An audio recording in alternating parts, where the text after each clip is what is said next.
You're listening to The World at 8 with Lynn Mozart.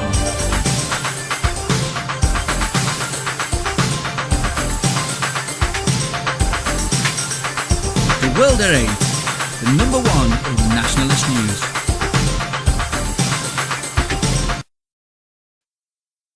Highlights of the news today, Monday the 16th of September 2013. She may wear veil in dock but must remove veil to give evidence. After 8 years, Birmingham Metropolitan College decides to allow veils. Operation Bullfinch, Sishan Ahmed charged with perverting course of justice in Bullfinch trial. National Front leader Le Pen gets a double election boost. Austria, S&M slaves sue over slave labour. First mosque to be built in Slovenia. Public masturbation not a crime in Sweden. Russia's carrier killer ship enters Mediterranean. Thousands of Muslims protest Quebec clothing ban.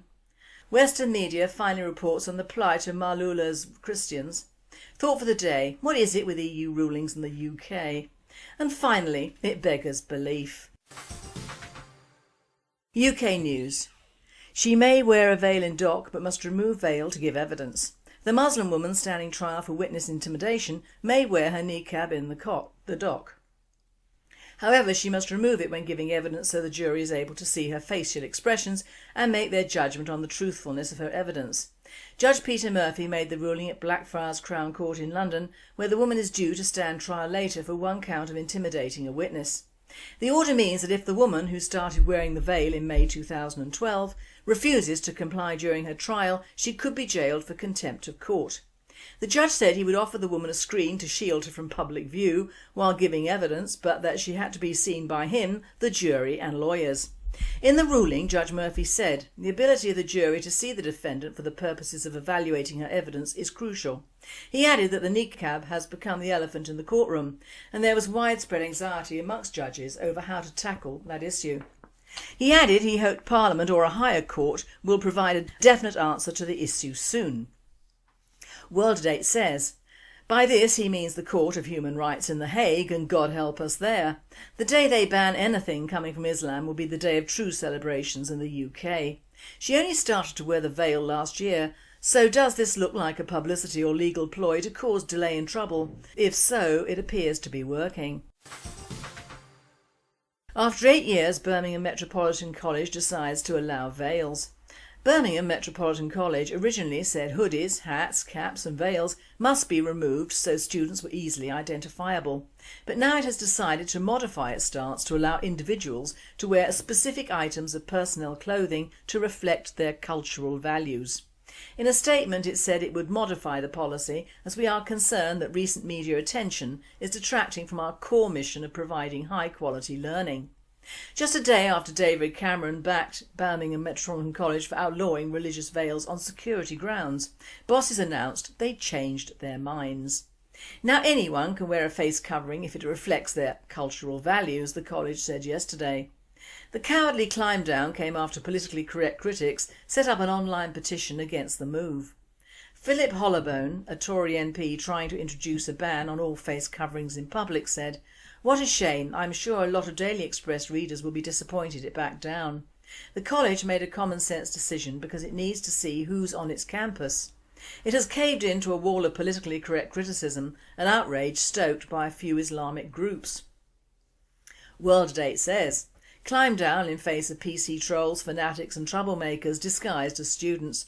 These people don't want to make anything easy or better, they want trouble and dissent. That's the way they operate. It's becoming the way of Islamic blackmail throughout this country now and needs to be stopped. If our own government cannot do it, who can? Operation Bullfinch. Sishan Ahmed charged with perverting course of justice in Bullfinch trial. Child exploitation police have accused a man of intimidating girls ahead of the Oxford grooming gang trial. Sishan Ahmed, 28, was yesterday charged with 2 counts of perverting the course of justice. The charges relate to incidents before the 18-week trial started at the Old Bailey in January. Ahmed will appear at Oxford Magistrates Court on September the 30th. World at 8 states. This is what Islam does. When reported or taken to court, they go as low as they can to alter the case, either through jury rigging or through the relatives of the plaintiff. That is what Sharia is. A Muslim doesn't owe any explanation or monies to anyone he has harmed if they are not Muslim, and they invariably aren't. We should know after all these years of what we're dealing with. These people have no conscience at all. European news. National Front leader Le Pen gets a double election boost. The gun of a Lebanese jeweller and the explosive words of a former Prime Minister have given a double boost to the surging electoral prospects of the Front National leader Marine Le Pen. A Facebook page set up in support of a jeweller accused of manslaughter after he shot dead an armed robber broke French language records for an online petition at the weekend. By Sunday night, something approaching 2 million people had registered their support for Lebanese-born Stefan Turk, 67, who shot and killed a 19-year-old alleged robber in Nice last Wednesday. The online support for Mr Turk was launched by nationalists close to Ms Le Pen's National Front and supported by both her and her father and predecessor, Jean-Marie, at the party's summer university event in Marseille at the weekend. At the same time, the traditional French right has been thrown into angry confusion by the comments of the former Prime Minister François Fillon, apparently inviting moderate electors to transfer their second round of votes to the National Front in municipal elections next spring. World at 8 comments. I hope more than anything that Le Pen gets a huge amount of votes next year, but if she does, beware the left and Marxist student marches and protests through France. They always come out of the woodwork when patriotism rears its head. Austria. S&M slaves sue over slave labour. Angry S&M's fans are suing a dominatrix who promised them the thrill of a kinky life as slaves on her farm and then put them to work harvesting her crops. The 35-year-old farmer advertised herself as a whip-cracking slave master at her estate in rural Austria. But when more than a dozen keen rubber and leather-clad submissives turned up, they realised they were more for slave labour than sex slaves. They didn't get what they bargained for, a spokesman for police in St Polten told local media. Instead of whips and chains, the slaves found themselves pulling carrots and chopping wood. World at 8, good for her. Hard work never killed anyone, and it's a shame to waste good strong men, isn't it? First mosque to be built in Slovenia. This fulfills the decade-long dream of Bosniaks in Slovenia to have a mosque, said the Mufti of Slovenia's capital. The Islamic Cultural Centre and Mosque in the Slovenian capital will be the centre of interfaith dialogue and respect for the diversity of Slovenian society, Mufti Ljubljana Nezdag Grabus told Turkey's Anadolu agency. Mufti Grabus spoke to the AA ahead of Saturday's ceremony in the capital Ljubljana, marking the laying of the foundation of what will be the closest mosque in the Balkans to Western Europe. This fulfills the decade-long dream of Bosniaks in Slovenia to have a mosque, said Grabus. He added it will be a centre for mutually strengthening relationships within the community. We plan, if everything goes well, to finish the construction in 3 years by 2016, said Grabus, adding that close to €7 million have been invested in the project so far. The biggest donation we received was from Qatar with the consent of Emir Al-Walid Sheikh Hamad bin Khalifa Al Thani. They will significantly finance the construction, concluded Grabus. World at 8 states. What did I say last week about giving an inch and taking a mile? This is what the original war was about, the taking over of a country, and this is what the UN has allowed. Soon it will be open season on Christians yet again, and what will the world do then? Absolutely nothing. Public masturbation not a crime in Sweden. A man who openly masturbated on a Stockholm beach has been acquitted of sexual assault in court after it was ruled he was not targeting a specific person, with the prosecutor saying it's okay to play with yourself in public. World at 8. What is wrong with the Swedish? Unlimited immigration and now public wanking? Oh joy to holiday in Sweden. World news.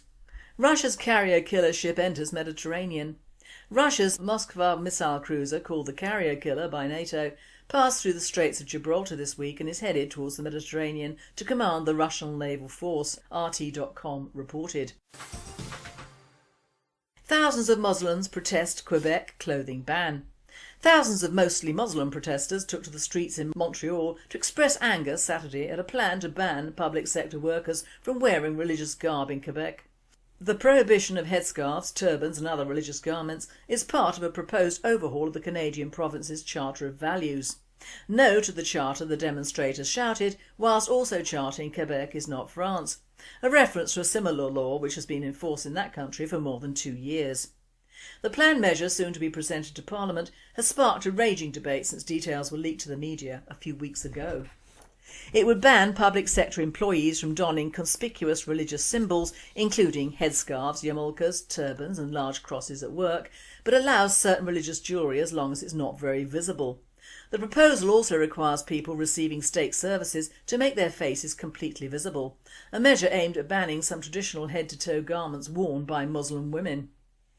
World at 8 comments, bring out the dogs and water cannons. They're not living in the Middle East. They are in Canada, which hasn't any history with Islam. If they don't like it, leave. In fact, all the Muslim protesters throughout the Western world should just go away and give everyone a bit of peace to run their own countries. Go back whence you came, foul spirit. Is that part of an exorcism? Western media finally reports on the plight of Maaloula's Christians. Its churches are empty, its monasteries deserted, many pitted and holed by the battles raging around them. On Sunday, thousands of Christians should have filled its streets for the festival of the Holy Cross, but instead the streets of Maaloula are filled with soldiers and tanks, spent bullet casings and the noise of Syria's latest frontline fight. Maaloula is a special place. It has been a safe haven for Christians for 2,000 years, until now. It was a place of refuge so secure in its rugged mountain isolation that a dialect of the language of Christ, Aramaic, is still spoken here. But not today.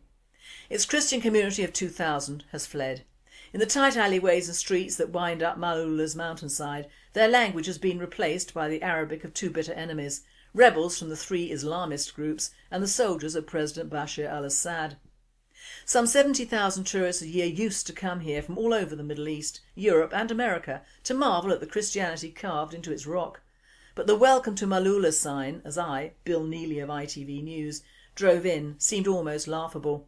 There was hardly time to notice the white statue of Christ the Redeemer on the hillside before we were fired on, bullets aimed at our van, blowing our tyre and holding the chassis. World at 8 states, welcome to Islamic Democracy, Bill. Thought for the day. What is it with EU rulings and non-Europeans? I am mystified, really mystified. Why in this country, which although a member of the EU, which is a so-called unification of European countries, do we bow down and accept rulings which are in direct opposition to either the laws of our land or certainly the wishes of our people? A 22-year-old woman from Hackney, East London has been allowed to wear a full face veil in the dock. Her crime? The usual nasty Muslim one of witness intimidation, lovely. She'll have to remove it for identification purposes at her trial for a short time, so whilst our bikers and hoodies have to remove their headgear indoors completely, the veils can remain. Even bearing in mind that with them anyone, and I mean anyone of either sex, can use this as a form of disguise, even in a court of law. It's not only stupid, but disgusting and an insult to both UK judges and juries. Even more so as this person has been accused of intimidating witnesses, which is a crime punishable usually in the UK by serving days in prison at the judge's whim. She contributes nothing to our society or country, merely takes. What consideration should she have from a law that doesn't even originate from the UK? The so-called militants have caused enough trouble to reinstate the niqab at the Birmingham College, which has been banned for 8 years without a problem. These militants are of course left-wing and pro anything that disturbs the laws of the land. How communists can favour Islam and yet be atheist is strange to me. Perhaps it's an ethnic thing.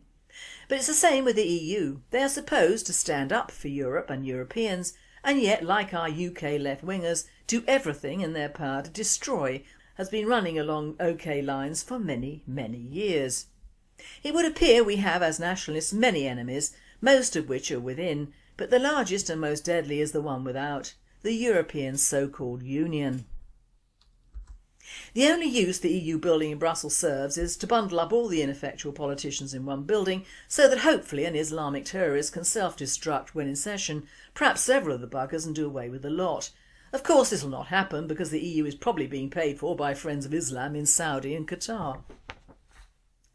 Of course I'm allowing for the fact that Arnett Griffin is not over there at the time, or is in Strasbourg, which is altogether prettier, so I've been told. But you can keep Brussels or ship it in its entirety to Saudi. Their human rights laws are directed mainly at foreigners in countries foreign to them and directly against the indigenous peoples of that country, and it is all deliberate and has been for many, many years. Thousands, if not millions, of European peoples, me included, have been suckered up by the promise of free and profitable trade, which simply has not worked out for the British people and in fact has taken away what they had in the first place, their English laws and way of life. Thank the Almighty and the Conservatives for not giving us the benefit of the euro and keeping our own currency, although downgrading it to metric. Put back the old shillings and pence and really have a culture shock. Even our children today would fall about laughing if they realised they were paying around £2.50 for a comic or mag, when in my day you paid 3p, 3 old pennies, for the same. That is the price of rounding up a changed currency. Whatever is said, you could buy a decent 4-bedroom house outright for about £7,000. Housekeeping was anything from £3 to £10 per week, and believe me, our English food and stuff from Australia and New Zealand meant we ate far better than nowadays. There were plentiful small clothes shops that rang the gamut of good well-made clothes at various prices, and no one ever considered buying anything made in China. I could go on, but I won't. My point is that we in the UK and perhaps in Europe have suffered from various EU directives, amongst which is the heinous crime and almost stubborn way the EU encourages massive immigration into all of its member countries without much say from the inhabitants of those countries. In fact, in the cold light of today's world, I cannot see one, not even one, good law that has come out of the EU that has benefited the indigenous inhabitants of either the UK or Europe. Oh, there is one. That of various Eastern European countries being able to apply the final solution to their gypsy and riffraff problem by sending them out of their countries into another's. Oh joy, I thought there had to be just one. Or maybe two, because when there, the EU makes sure we have to give them money to stay and never ever mention the word deportation, even for their criminally insane, because they've managed to get some poor unfortunate creature pregnant and is, in the words of the EU, entitled to a family life. Yup, maybe he is, but he is entitled to it somewhere else and not in my country. So we have the EU rearranging our fishing rights and farming rights and building rights and banking rights and living rights and thinking rights, all for the benefit solely of a mainly immigrant influx over the last 40 years from all over the sodding world, not just Europe. But apparently these people have human rights as well. Of course they do. Just not in my country. If they want to convert to Islam, wear bed sheets, arraign themselves in black netting, abduct and rape very young girls or boys, grow enormous beards, carry knives, sell drugs under the counters, traffic girls from other countries, kill each other and their families, protest and moan and whine, get free education for their kids, obtain by hook or crook money, houses and businesses, have arranged marriages with cousins and produce copious idiots, have abortions for girl babies, carry out female mutilation, kill their daughters in honour killings and beat their wives senseless, set up huge ghettos under Sharia law, hit dogs and harass our own good citizens, build huge monstrosities which issue wailing sounds that hurt the ears several times a day, stop the original religion in any country from being obvious, wear down our NHS with sheer numbers, influence the media to an unhealthy degree, change our education systems and have a free-for-all on our police and get away with it. They can. They can do all this and more, and with my blessing. Just not in my country. So, Miss Person Behind Veil, unnamed for her sake no less, take yourself, your husband and children and go to Saudi or Somalia and live the life you want, just without the benefits of a Western country. Because you don't want to fit in with a Western country. You just want the money and you don't want to give anything for it. And the EU setup fits your bill perfectly. But it doesn't fit me or my country. And finally, it beggars belief. The old ones are the best. Two beggars in London. Ali and Habib are beggars. They beg in different areas of London. Habib begs just as long as Ali does, but only collects £2 to £3 every day. Ali brings home a suitcase full of £10 notes, drives a Mercedes, lives in a mortgage-free house and has a lot of money to spend. Habib says to Ali, I work just as long and hard as you do, but how is it that you bring home a suitcase full of £10 notes every day? Ali says, look at your sign. What does it say? Habib's sign reads, I have no work, a wife and 6 kids to support. Ali says, no wonder you only get £2 to £3. Habib says, so what does your sign say? Ali shows Habib his sign. It reads, "I only need another £10 to move to Pakistan." You've been listening to The World at 8. I am Lynn Mozart and I wish you all a very good night.